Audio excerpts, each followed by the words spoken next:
दोस्तों आज मैं बताने वाला हूँ कि 56% महंगाई भत्ते पे जो कि कैबिनेट से मंजूरी केंद्र कर्मचारियों के लिए बहुत खुशखबरी है, जो कि यहाँ पे कर्मचारियों के लिए जो कि कैबिनेट से यहाँ पर मंजूरी मिल गई है। तो दोस्तों आज मैं इसी के बारे में बताने वाला हूँ, समझाने। चैनल पर अगर पहली बार है तो चैनल को सब्सक्राइब कर दिए, बेल आइकन नोटिफिकेशन को ऑल प्रेस करें ताकि मैं जो भी वीडियो डालूं आपका नोटिफिकेशन में जाए। जरूर सूचना अगर चैनल को पहले से सब्सक्राइब करके रखे हैं तो तय दीजिए, धन्यवाद।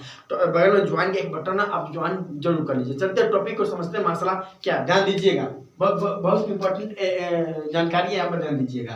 क्योंकि अब दिया गया है 56% महंगाई भत्ते पर कैबिनेट से मंजूरी केंद्र कर्मचारियों के लिए बहुत खुशखबरी है, जो कि यहाँ पर बहुत बड़ा अपडेट है। ये मार्च के महीने का है, जो कि अगले महीने में अप्रैल आने वाला है। तो क्या खुशखबरी है इसके बारे में समझते हैं डिटेल से। क्या है ध्यान दीजिएगा। सबसे पहले तो मैं आपको बताना चाहता हूं कि यहाँ पर ध्यान दीजिएगा। यहाँ पर जो दिखाया गया है कि महंगाई भत्ते की गणना, महंगाई भत्ते की गणना क्या है, सरकार क्या कर रही है कर्मचारियों के लिए, अपने कर्मचारियों के लिए जो भी पेंशन भोगी हैं उनके लिए क्या कर रही है। सरकार ये कर रही है कि केंद्रीय कर्मचारियों के लिए, पेंशन भोगियों के लिए यह महत्वपूर्ण एक अपडेट है जो कि सामने आया है। बहुत बड़ा अपडेट है जो कि सामने आया। सरकार ने महंगाई भत्ते में डीए में 3% की वृद्धि को मंजूरी दी है, जिससे यह 53% से बढ़कर 56% हो गया है। यह बढ़ोतरी 1 जनवरी 2025 से प्रभावी होगी।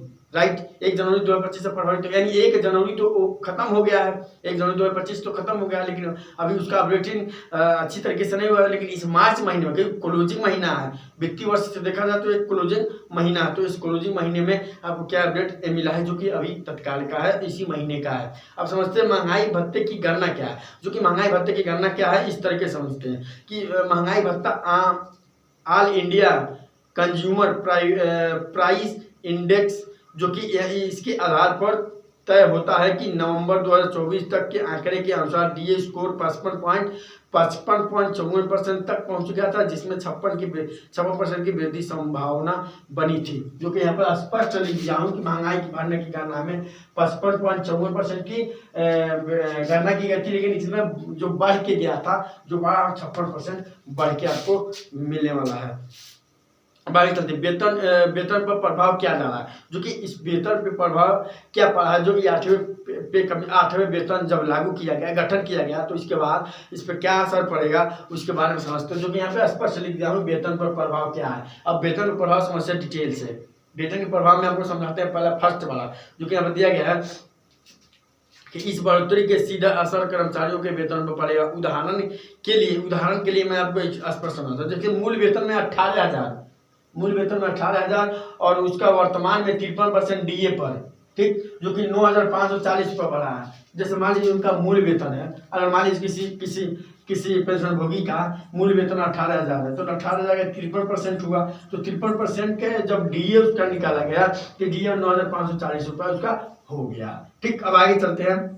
आगे में दिखा रहा है मिलता था, तो इतना मिलता था। अब आगे चलते हैं। अब आगे दिखा रहा है कि 56% होने के बाद जब बढ़ा, 56% होने के बाद जब बढ़ा, तो उनका सैलरी 10,080 रुपये है, जो कि 540 रुपये मंथली मिलता था। इनको 540 रुपये मंथली मिलता था। ये तो आप समझ गए। अब इसी वेतन पर प्रभाव जो है, इसी वाले में ऑप्शन 2 वाला में समझिए कि 2,50,000 53% के हिसाब से मिलता था। जब डीए इसका बढ़ा तो 1,32,500 के हिसाब से इसको जो कि यहाँ पे 56% बढ़ाया गया। 56% बढ़ाने के बाद इसका 1,40,000 जो कि 75,100 मंथली मिलता था। अब इसको समझिए डिटेल से कैसे।